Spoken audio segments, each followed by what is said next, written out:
للہ رب العالمین والصلاة والسلام علی سید الانبیاء والمرسلین وعلی آلہ واصحابہ اجمعین۔ میں مولوی صدیق اکبر یوٹیوب چینل اسرا ٹی وی سے۔ نشر و اشاعت کی مشکلات، پریس کی طاقت سے محرومی۔ مارکس، اینگلس اور لینن کی خوش نصیبی تھے کہ ان کو پریس کی طاقت میسر آ گئی اور انہوں نے تھوڑے عرصے میں لاکھوں کروڑوں انسانوں تک اپنے خیالات پہنچا دیے۔ مگر شاہ صاحب کا انقلابی فکر اعلیٰ درجے کی انشاء پردازی اور سحر آفریں قوت تحریر کے باوجود پریس کی طاقت سے محروم تھا۔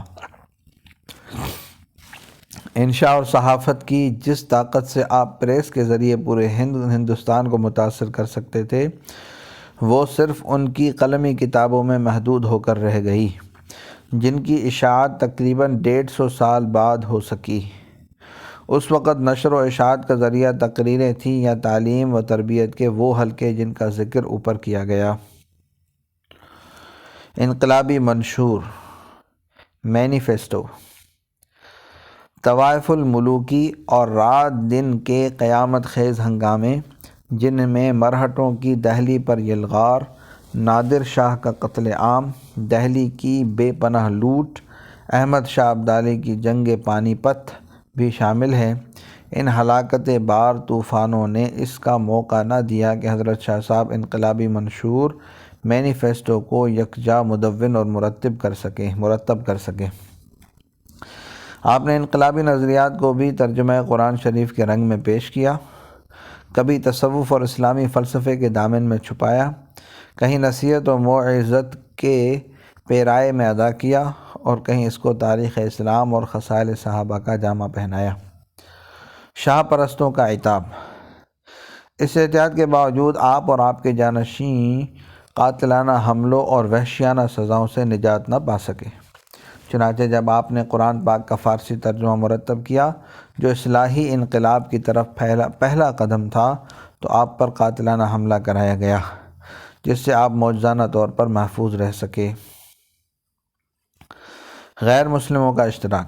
مذکورہ بالا اصول میں ہندو اور مسلمان کی تفریق نہیں تھی، اور بقول مولانا عبید اللہ سندھی رحمہ اللہ، ہندو نوجوانوں میں بھگوت گیتا کی تعلیم سے انہیں اصول کے مطابق انقلابی سپرٹ پیدا کی جا سکتی تھی، مگر اس زمانے کی سیاست کے لحاظ سے انقلاب کا مختصر راستہ یہی تھا کہ مسلمان نوجوانوں میں جو حضرت شاہ صاحب سے زیادہ قریب تھے صحیح احساس اور قوت عمل پیدا کر دی جائے، کیونکہ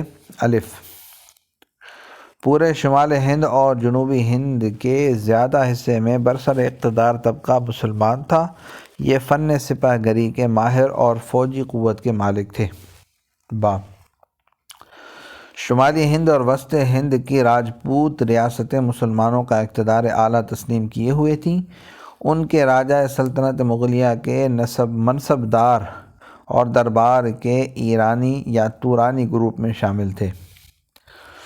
چنانچہ اس نازک دور میں اس علاقے کی کسی ایک ہندو ریاست نے بھی سلطنت مغلیہ کے ٹمٹماتے ہوئے چراغ کو گل کرنے کی کوشش نہیں کی۔ اس دور کی مرہٹی طاقتوں کے متعلق بھی یہ فیصلہ مشکل ہے کہ وہ مغل بادشاہ کو ختم کرنے کے در پہ تھیں یا مغل دربار میں اپنا اقتدار تسلیم کرانا چاہتی تھیں۔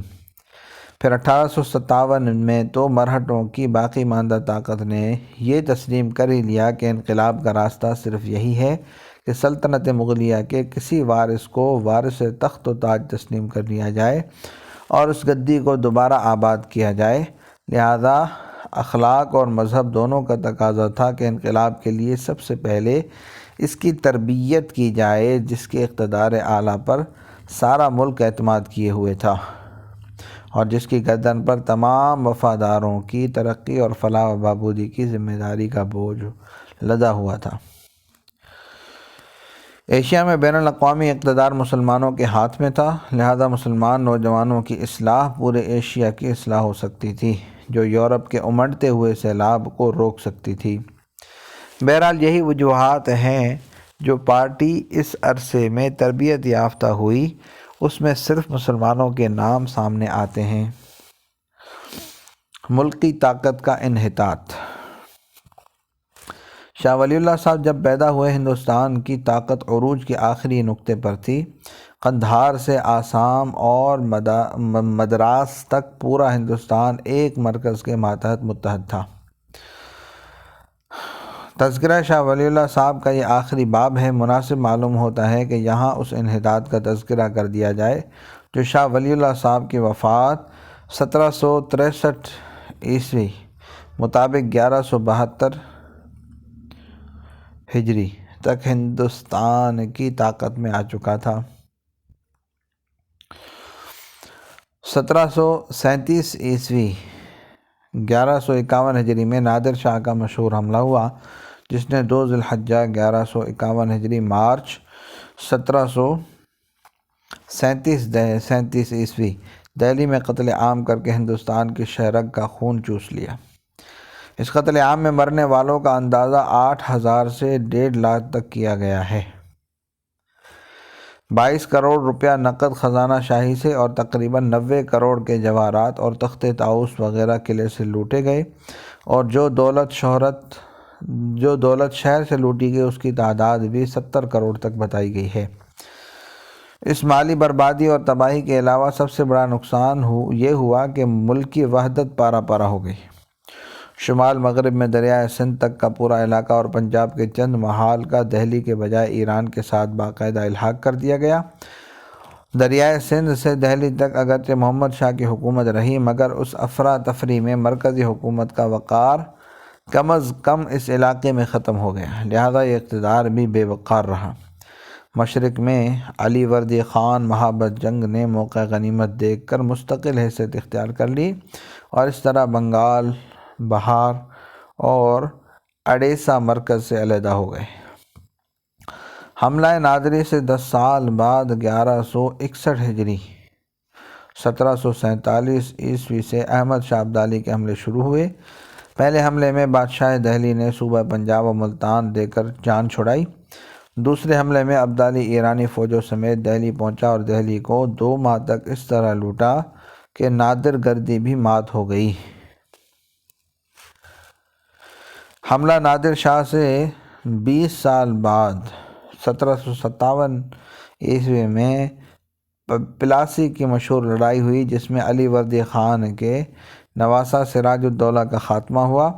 علی وردی خان کے غصب کردہ علاقہ پر ایسٹ انڈیا کمپنی کا جھنڈا لہرانے لگا اور اس طرح ایک رقیب و حریف طاقت کے قدم ہندوستان میں جم گئے۔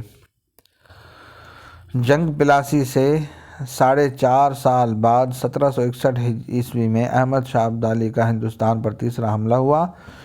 14 جنوری 1761 عیسوی 6 جمادی الآخر 1174 ہجری کو پانی پت کا مشہور معرکہ ہوا جس میں مرہٹہ طاقت کو ناقابل تلافی نقصان پہنچا۔ ہاں روہیل کھنڈ میں حافظ رحمت خان کی حکومت اور جنوبی ہند میں آصف جاہ کی سلطنت مستقل مملکتیں بن گئیں۔ بہرحال شاہ صاحب کی وفات کے وقت ملک کی وحدت پارا پارا اور ملکی طاقت کو بہت کافی نقصان پہنچ چکا تھا مگر عوام کا عقیدہ ایک قسم کی وحدت کا تصور اب تک باقی رکھے ہوئے تھا، یعنی عقیدہ یہ تھا کہ ملک کا حقیقی اور جائز مالک مغل بادشاہ ہے۔ عوام کے اسی عقیدے کا اثر یہ تھا کہ خود مختار صوبے بھی مجبور تھے کہ مغل بادشاہ کو کم از کم مربی، سرپرست اور مرشد کی حیثیت میں تسلیم کریں۔ بغاوت کرنے والوں کی بھی آخری کوشش یہ ہوتی تھی کہ مغل بادشاہ سے اپنے مقبوضہ علاقے کے لیے سند جواز حاصل کر لیں۔ وصلی اللہ تعالی علی حبیب سیدنا محمد وعلی آلہ و اصحابہ اجمعین برحمتک یا ارحم الراحمین۔